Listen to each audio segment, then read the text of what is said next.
Hello guys, പിന്നെ ഇപ്പത്തെ വിവാഹത്തില് നമ്മളാണല്ലോ ഇപ്പൊ കുറെ കാര്യങ്ങളൊക്കെ അറിഞ്ഞില്ലേ? സമൂഹമാധ്യമം വഴി പരിചയപ്പെട്ട യുവതിയെ പ്രണയം നടിച്ച് വിവാഹ വാഗ്ദാനം നൽകി പീഡിപ്പിച്ചെന്ന കേസിൽ വ്ലോഗർ.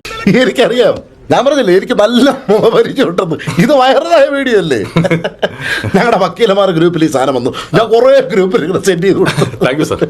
അപ്പൊ അതിന്റെ സത്യാവസ്ഥ എന്താ നോക്കിയാൽ നിങ്ങൾ കുറച്ച് കാര്യങ്ങൾ നമ്മളിത് കേൾക്കാൻ പറ്റണമെങ്കിൽ നിങ്ങൾ കേൾക്കി. ജയിലിൽ നിന്ന് വന്നാണേ. നീ ജയിലിയാടിയോ? അവിടെ ഭയങ്കര കൊതുകിന്റെ ശല്യം വന്നേ.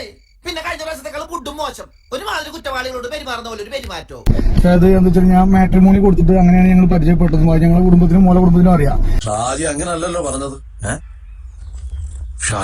ഇൻസ്റ്റഗ്രാം വഴിയാണ് ഇരുവരും പരിചയത്തിലായതെന്നാണ് റിപ്പോർട്ട്. പീഡനത്തിനു ശേഷം യുവതിയുടെ നഗ്നചിത്രങ്ങൾ പകർത്തി സമൂഹമാധ്യമങ്ങൾ വഴി പുറത്തുവിടുമെന്ന് ഭീഷണിപ്പെടുത്തി. പിന്നെ ഞങ്ങൾ തമ്മിൽ ബിസിനസ്പരമായിട്ട് കുറച്ച് കാര്യങ്ങൾ ഉണ്ടായിരുന്നു. നിനക്ക് മനസ്സിലായില്ല? ഇല്ല, മനസ്സിലായില്ലെന്ന്. ബിസിനസ്പരമായിട്ട് കുറച്ച് കാര്യങ്ങൾ ഉണ്ടായിരുന്നു. പൈസ പ്രശ്നവും കാര്യങ്ങളൊക്കെ ആയിട്ട് അങ്ങനത്തെ ഒരു വിഷയത്തില് രണ്ടുപേരും അങ്ങോട്ടും ചെറുതായിട്ടുള്ള വിഷയങ്ങളും കാര്യങ്ങളൊക്കെ ആയിട്ട് ഞാൻ ഗൾഫിൽ പോകാൻ നേരത്ത് ഇത് അവളോട് പറയാത്ത ലെവലിൽ ഞാൻ അങ്ങോട്ട് പോയി.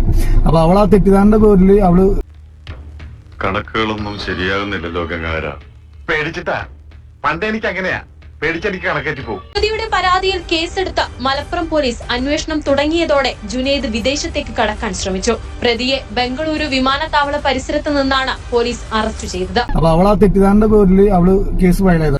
ഞാൻ അത്രക്കാരൻ ഈ തിരിച്ചു വന്നപ്പോഴാണ് എന്നെ ഇങ്ങനെ പിടിച്ചിട്ടുള്ളത്. അപ്പൊ തന്നെ അവര് പബ്ലിസിറ്റി കാര്യങ്ങളൊക്കെ ആക്കിങ്ങാണ്ട് അപ്പൊ തന്നെ കൊടുത്തു. ആടുകൾക്ക് ഈ രാജ്യത്ത് രക്ഷയുണ്ട്. എന്നിട്ടും എന്തുകൊണ്ട് സാറ് രക്ഷപ്പെടുന്നില്ല എന്ന് ചോദിച്ചാൽ സാറിന്റെ ഫ്രാഡ് പണികൾ സന്ദർഭത്തിനൊത്തു എരുന്നില്ല എന്ന് ഞാൻ പറയും.